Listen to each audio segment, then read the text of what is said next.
Alright, so before we go any farther, let's go, I want you to hit that subscribe button and click the notification bell so you don't miss any of my videos.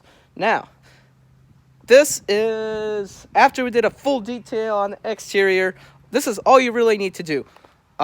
If this doesn't work out, like in terms of after you did the detail, it's not coming off, there's going to be a link in the description of me doing a basic wash on how to do it.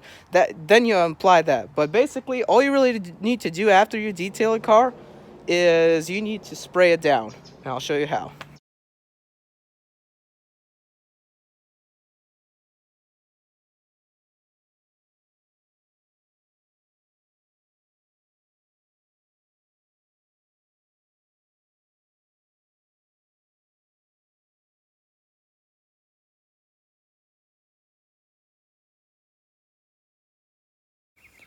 Alright guys, so that's it.